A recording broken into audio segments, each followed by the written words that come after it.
Bueno, chicas, bienvenidas. ¿Qué tal estáis? ¿Tenías ganas de volver a grabar o qué?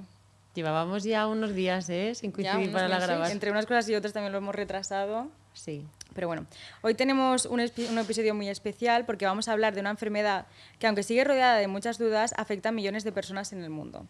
Esta es la esclerosis múltiple, una condición neurológica compleja, impredecible y llena de matices que puede manifestarse de muchas formas y que sigue siendo objeto de intensa investigación.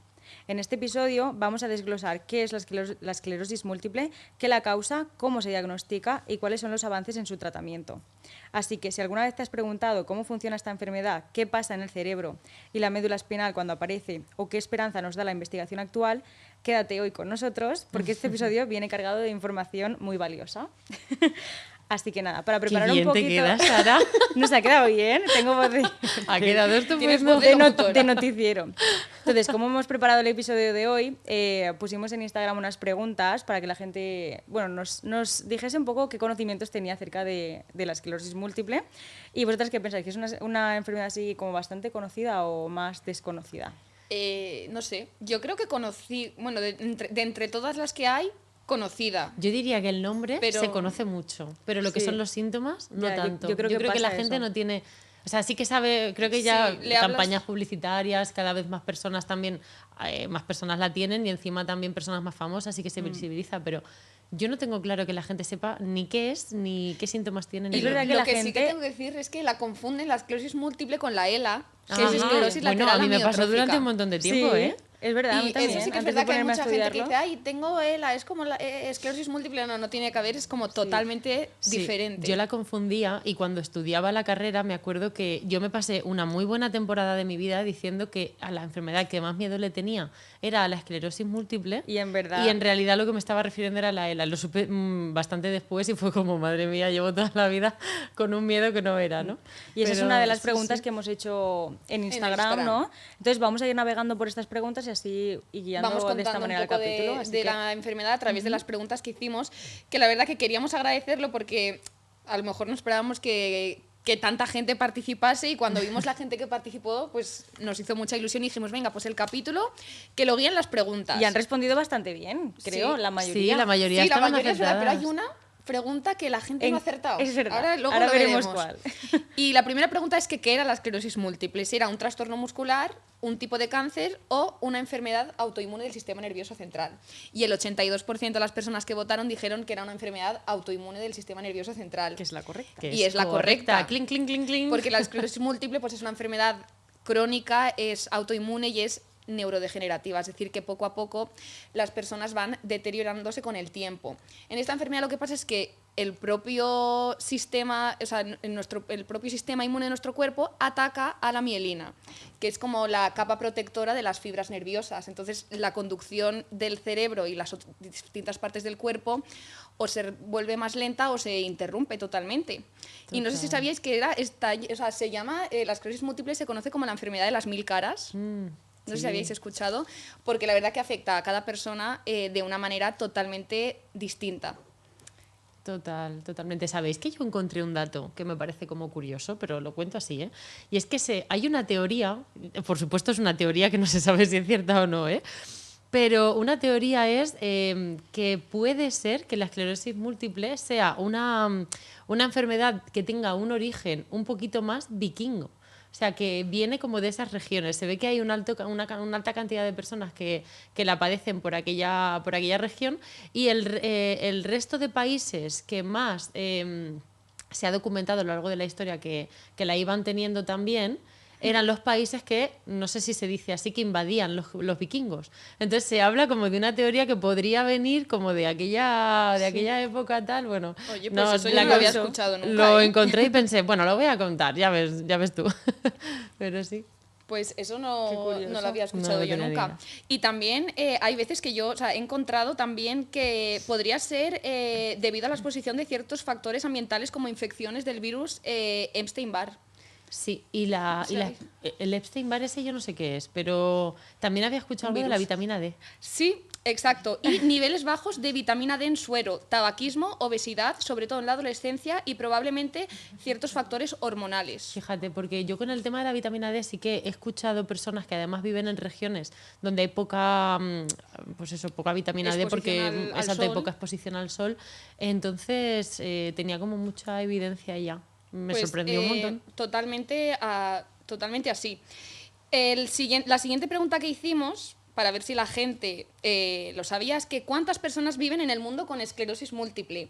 Dijimos o 2,8 millones de personas, o 1 millón de personas, o 50.000 personas. La gente también acertó en esta y puso que eran 2,8 millones de personas en el mundo. Muchísimas. Muchas personas. O sea, es que es la primera causa de discapacidad en adultos jóvenes no traumática. Guau, La es que esclerosis tela, múltiple. Y es Tela. que cada 5 minutos se diagnostica en el mundo una persona de esclerosis múltiple.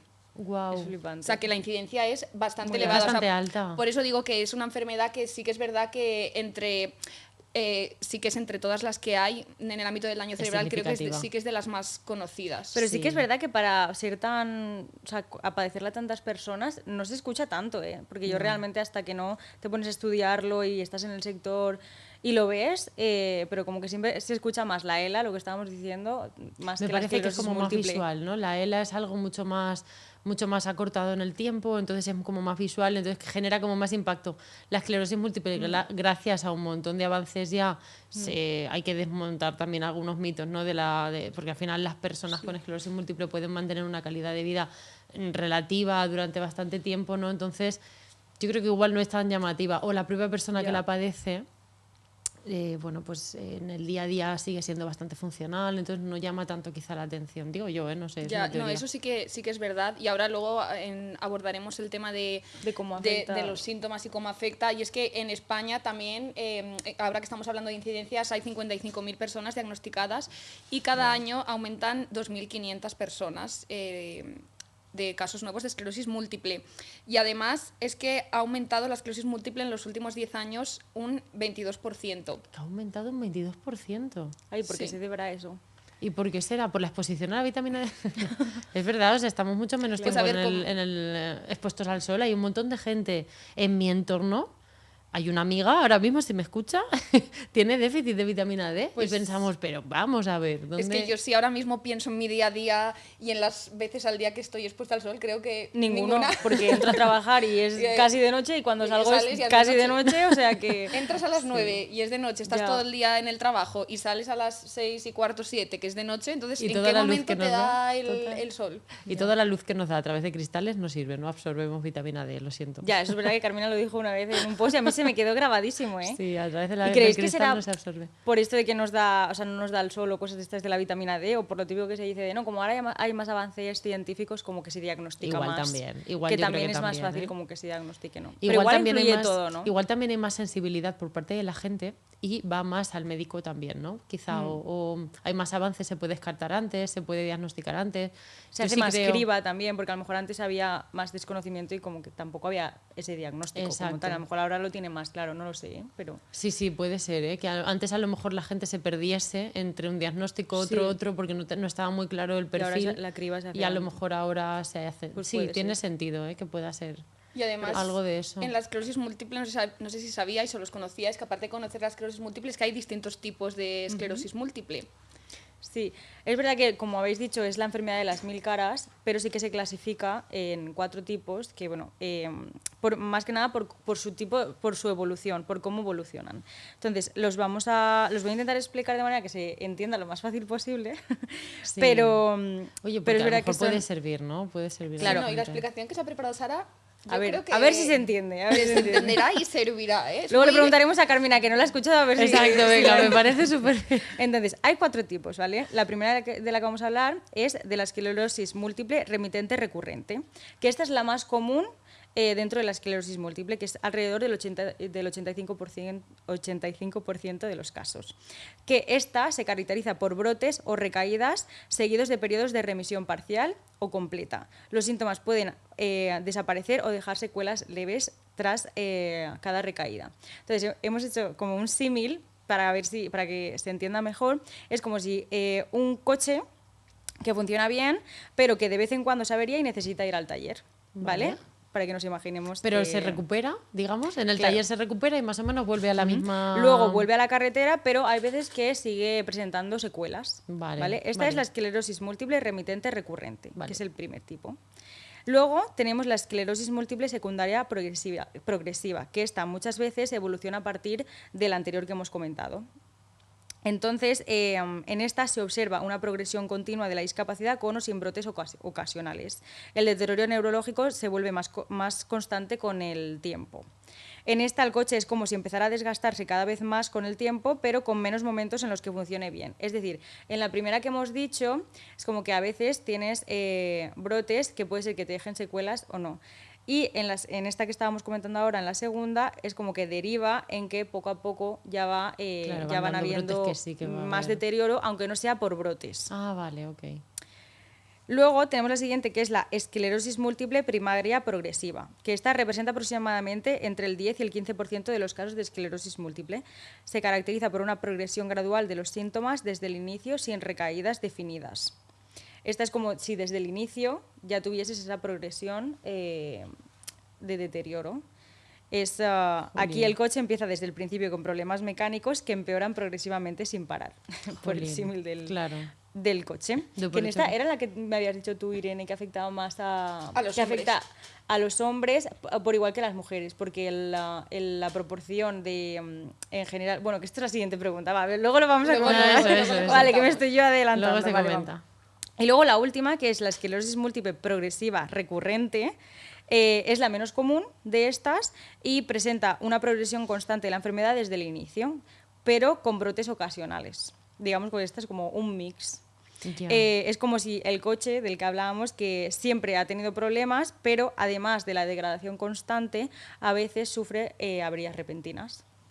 Jolín, digamos como el mix de la degradación progresiva, pero con los brotes. Claro. Que esta es la menos común.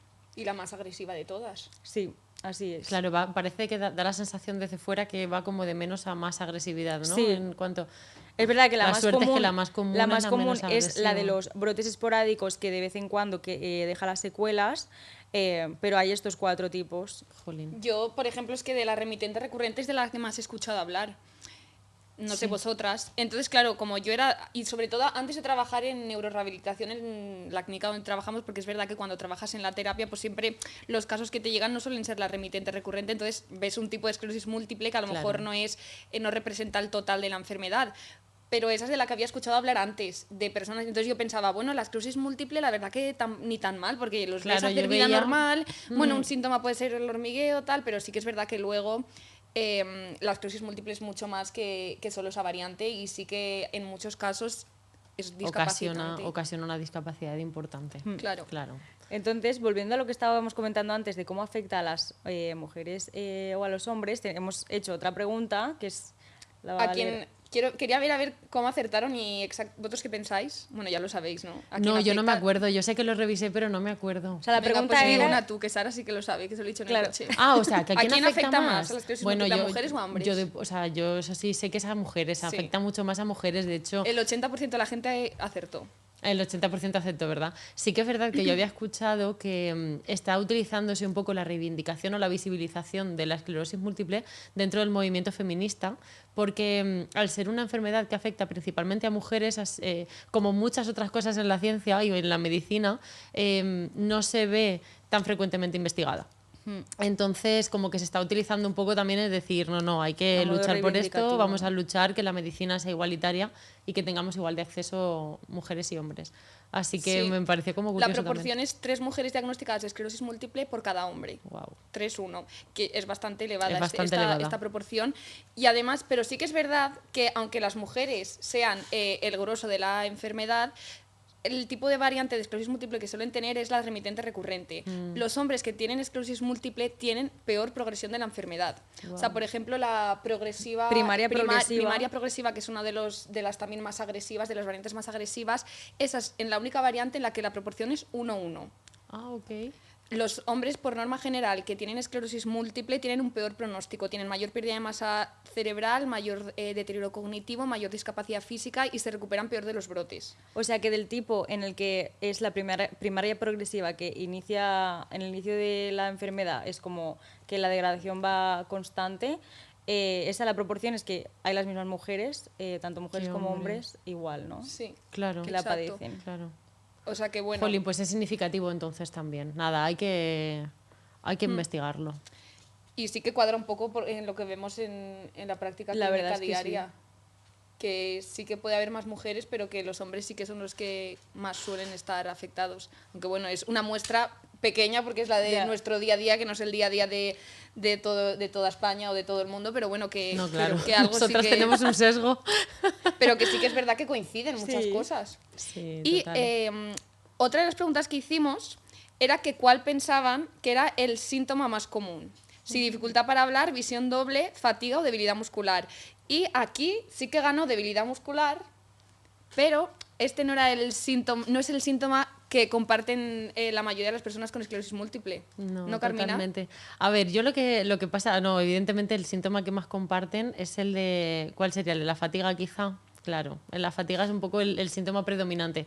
¿Sabes qué pasa? Que cuando estuve como investigando un poco para el tema de la esclerosis múltiple y conocerla bien y a ver qué contábamos, me pareció muy interesante que había muchos síntomas que sí tienen algún tipo de trascendencia más visual y que la gente los puede encontrar de una manera más visual, pero había un listado tremendo de síntomas que son invisibles. Y por tanto, es verdad que es la enfermedad de las 1000 caras, por tanto, cada persona la va a vivir de una manera distinta, pero encima, lo que decíamos antes, creo que no todo el mundo es capaz de identificar lo que le está pasando a la persona, porque la mayor parte de esos síntomas no se ven, no son tan visuales. Entonces, he hecho aquí como un pequeño listado, ¿vale? Los comentamos así un poco por encima, pero para que quede constancia de todos los síntomas que llega a haber y realmente la carga que la persona es capaz de llevar encima cuando convive con esta enfermedad, porque pues eso, encima cuando no es visible la gente puede pensar, ¿no? La gente fuera que no la conozca puede juzgar Ya. incluso, y me parece como interesante.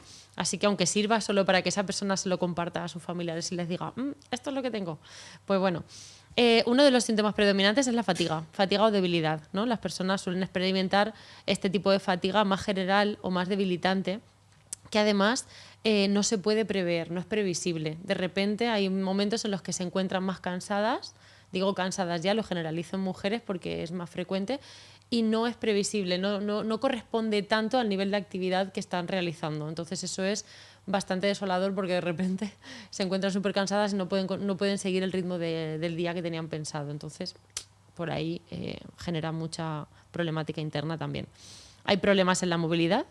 Uno de los síntomas en este sentido, bueno, pues tiene que ver con bueno, movilidad. ¿Qué sería? La parte de vosotros de movilidad igual vais a entender un poco más, porque no lo tengo claro en este punto. Es que realmente las alteraciones a lo mejor físicas que puede tener son, Claro. como son tan variadas, Claro, es que son desde súper... debilidad muscular hasta Pensaba a lo que lo iba a mejor especificar un poco. espasticidad. Claro, puede Pero llegar bueno, a es tener que un montón de problemas en este sentido. Claro. Trastornos cognitivos, ahí sí que aparecen bastantes y os iba a preguntar a vosotras si creéis que es más o menos frecuente que las personas con esclerosis múltiple reciban tratamientos neuropsicológicos de se les paute, rehabilitación. ¿quieres Que se decir? les paute, porque no es tan habitual. Yo, por ejemplo, en clínica sí que tengo acompañamientos de personas con esta patología, pero considero que no las más, no buscan, o sea, no se busca tanto o Que no se le da no se prioridad, deriva tanto, quieres exacto, decir. no se le da Ya. tanta prioridad. Y sin embargo, son algunos de los síntomas que más incapacitan a las personas. Por ejemplo, claro, lo que estamos diciendo es un diagnóstico que se alarga a lo largo del tiempo. Entonces, la persona tiene que seguir trabajando, la persona si está criando, tiene que seguir criando, si está, ¿sabes?, tiene que seguir su vida. Sin embargo, cuando aparecen estos síntomas que empiezan a aparecer a nivel neuropsicológico, incapacitan un montón. Y bueno, algunos de los que tenemos más o menos son ralentización en el procesamiento de la información. Hay cierto enlentecimiento a la hora de procesar. Eso a la persona le hace sentir que está un poquito más, pues eso, enlentecida, como que responde más tarde, como que le cuesta, lo que digo muchas veces, eso de seguir el hilo de conversaciones largas, porque si hay muchos cambios cuesta bastante.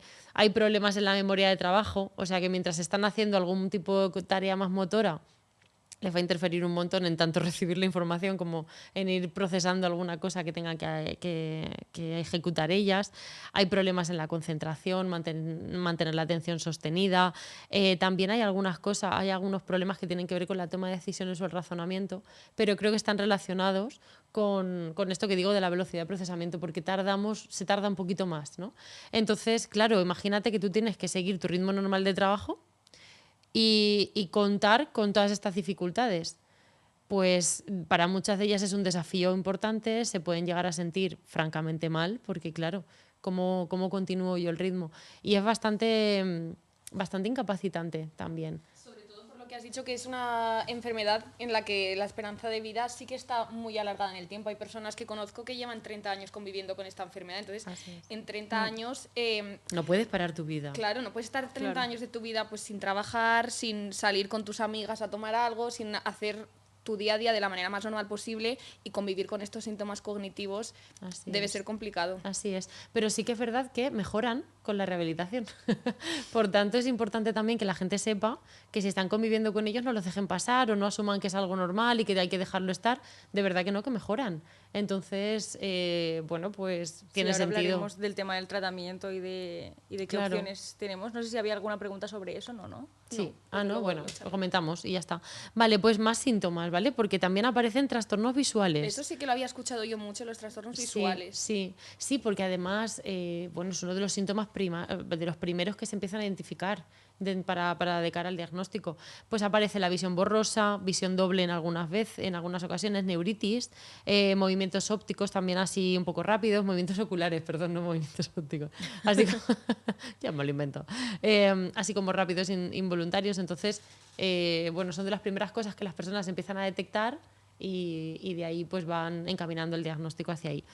Está la espasticidad, que también, eso sí que sería un síntoma igual un poquito más visual, porque en el momento que aparece espasticidad sí que se percibe, pero bueno, si es de alguna manera un poquito más sutil y no es tan vista, pues la persona la vive igual.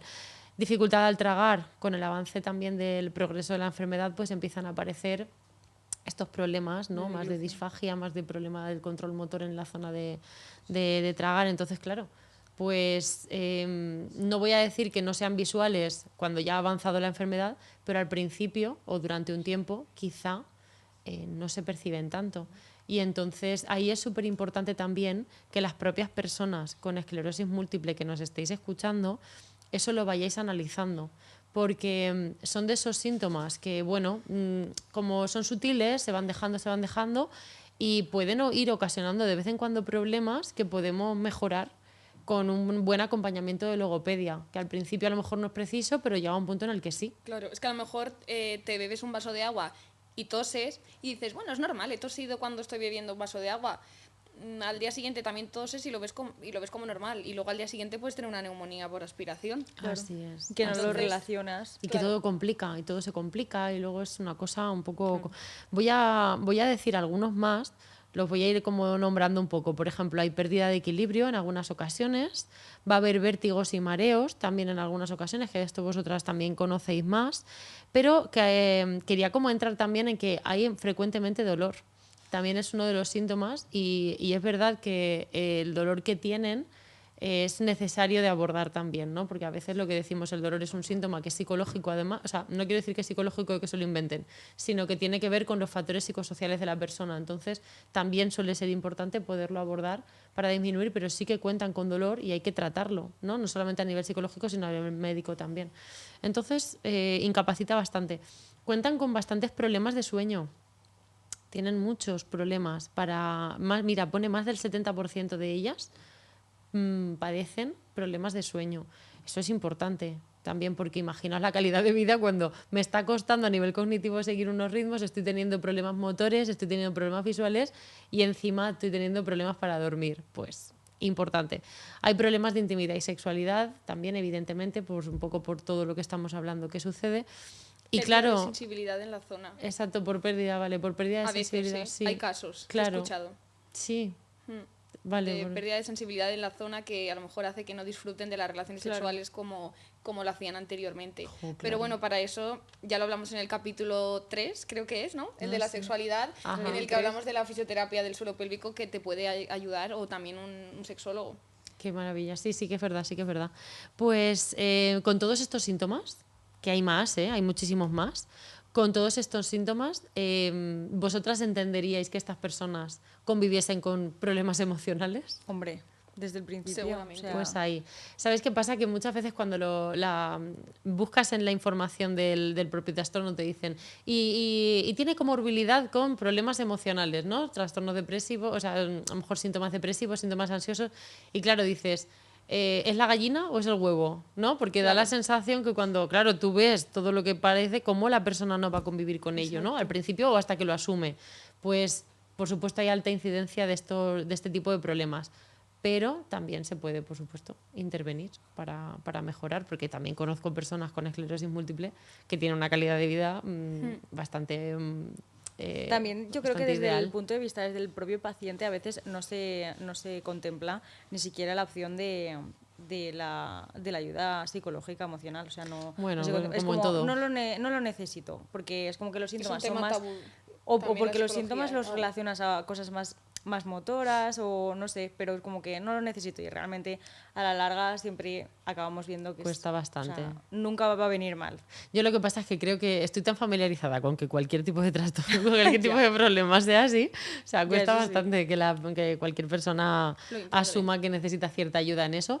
Pero bueno, cuando vives con una enfermedad que además repercute en tantas áreas de tu vida, me parece, pues claro, Y también una de las cosas que Necesario. quería comentar, así como, bueno, curiosidades, bueno, que no es curiosidades, justamente hace nada estaba hablando con una paciente a la que tardaron, hablando de los síntomas emocionales y tal, tardaron 3 años en diagnosticarle la esclerosis múltiple. Entonces, tardar 3 años en saber qué es lo que realmente tienes, qué es lo que te está pasando, es muy complicado. Y esto lo quería introducir en que el diagnóstico de esclerosis múltiple no hay una prueba única para la esclerosis múltiple. Hay como la resonancia magnética, que sí que es esencial para diagnosticar la esclerosis múltiple, pero es un poco por criterios diagnósticos. Entonces sí que es verdad que ahora últimamente, este último tiempo se está intentando, se hacen como congresos, bueno, no es congresos, unas quedadas entre los médicos neurólogos para establecer criterios diagnósticos cada vez más específicos y que la enfermedad se pueda diagnosticar incluso antes de tener los primeros brotes. Ya que a veces Porque sí que igual se ha hecho por descarte, ¿no? existen localizaciones exactas en la sustancia blanca que sí que indican que esta persona seguramente tenga esclerosis múltiple. Entonces, es importante también los diagnósticos precoces para que la persona no esté peregrinando siempre y pueda saber qué es lo que tiene. Y se Porque pueda cuando tú actuar. sabes lo que tienes, Pues sabes puede. cómo puedes actuar. claro. Pues sí. Y además es una enfermedad degenerativa que por ahora no tiene cura, pero sí que hay un tratamiento que puede mejorar tu calidad de vida, ¿no? Exacto. Como bien has dicho, al final es una enfermedad que no tiene cura y que afecta a la mielina de nuestro sistema nervioso. Entonces, voy a dividir por 3 partes el tipo de tratamiento que existe. El primero que hay, digamos que es como para frenar la enfermedad, como para ralentizar estos síntomas. Entonces, eso es farmacológico, son medicamentos que es como guardianes que nos ayudan a proteger a que a nuestro sistema inmune no ataque a nuestra propia mielina del sistema nervioso. Entonces, algunos de los pacientes se lo toman en pastillas, hay inyecciones también, y si no, también en infusiones en el hospital se lo toman. Esta parte sí que es más farmacológica, que ahí es pues, Bueno. lo que te recete el médico. Hay muchos tipos de fármacos, no voy a entrar ahí porque tampoco somos expertas, pero bueno, cada médico pues el que te recete. Luego hay otros medicamentos que son para tratar los brotes, digamos que es como puntuales en el momento en el que hay como una crisis o un pico de síntomas, y que cuando aparecen estos brotes fuertes también se utilizan estos fármacos, digamos como bomberos que apagan el incendio en nuestro cerebro o en nuestra médula espinal para paliar esos brotes y que no dejen las menores secuelas posibles. En los casos más graves también se puede hacer un tratamiento llamado plasmaféresis, que es digamos como que te limpia la sangre y de esta manera reduce la inflamación. Existen estos dos, pero luego tenemos nuestro tratamiento favorito, como en el sector de la neurorehabilitación, que es para la mejora de los síntomas, que este es el que más nos gusta a nosotras, dejando a un lado la parte farmacológica. Está la fisioterapia, obviamente, para ayudarnos a nuestra movilidad, a ayudar a la musculatura, a ralentizar los síntomas. Nos va a ayudar también pues, a mantener la musculatura fuerte, a mantener el equilibrio y, digamos, pues, a permitir nuestra autonomía y a nuestra movilidad y mejorar la calidad de vida. Luego tenemos, por otro lado, medicinas para la fatiga en concreto, para el dolor o para la espasticidad, como has dicho tú antes, Carmina, y el apoyo psicológico, no olvidarlo. Y también es importante evitar el calor excesivo. Yo esto no lo sabía, pero el calor excesivo en estas personas puede agravar los síntomas. No sé si lo sabíais vosotras. No, lo vi en la web. Lo vi en la web, Yo sí, no. lo ponía. Pues importante, para quien no lo sepa, es algo que te puede ayudar pues, a llevar la sintomatología O sea, que mejor. vivir quizá en un entorno un poquito más fresquito. Fresquito, sí. Vale. Ese sería el Valencia el en verano resumen. no es. No, No es el sitio. O a no ser que te mantengas en casa Con el con aire aire enchufado todo el acondicionado. día. Claro. Eso sí es. Entonces, al final es importante saber que cada paciente es diferente. Como hemos dicho, es la enfermedad de las 1000 caras. Entonces, cada uno tienes que llevar un abordaje diferente, pero bueno, esto es de manera general, es importante que se sepa que no todo es medicación, que hay rehabilitación, que te puede ayudar a mejorar la calidad de vida y que realmente es una parte súper importante, yo creo que la más importante. O sea, tienes que mantener la parte farmacológica que te receten para los brotes, en concreto cuando los tengas, y para ralentizar el avance de la enfermedad, pero también no olvidar la parte de la neurorehabilitación, tanto de fisioterapia como de neuropsicología, y eso, toda la parte del equipo de terapeutas, que es muy importante. Total. Así que ese es el tratamiento. No tiene cura, pero sí que tiene muchas maneras de abordarlo. y de mejorar la calidad de vida de estas Exacto. personas. Jo, pues qué guay, la verdad es que me ha gustado el episodio porque la verdad que yo creo que puede ser bastante instructivo para que las personas conozcan esta enfermedad y ¿En esté qué como más consiste? normalizada en la sociedad. Yo siempre pienso, cuando hacemos este tipo de capítulos, pienso en esa persona que a lo mejor acaba de recibir el diagnóstico y necesita explicarle qué le pasa Sí. a gente de su entorno. Entonces siempre pienso, ay, ojalá alguna vez sirva como para, mándatelo, ¿sabes? Te lo mando y mira, escucha esto que por lo menos ya vas a saber un poco de O lo que para me ocurre, ellos mismos por ejemplo. relacionarlo, identificar lo que les pasa. Total. Esperemos que pueda ayudar a eso. Total. Y nada, pues eso, me ha gustado a mí especialmente también porque me ha permitido también un poco volver a repasar información, volver a repasar conceptos, que yo creo que el podcast para nosotras como que está siendo... Para estudiar. ¿A que sí? Está siendo como un momento también ahí de volver a buscar Profundizar información. un poco más sobre esta patología. Y la verdad que estoy contentísima. Así que nada, Así que, chicas. chicas, Yo creo que con eso es todo. sí, nos vemos en la siguiente. Un beso, adiós. Chao.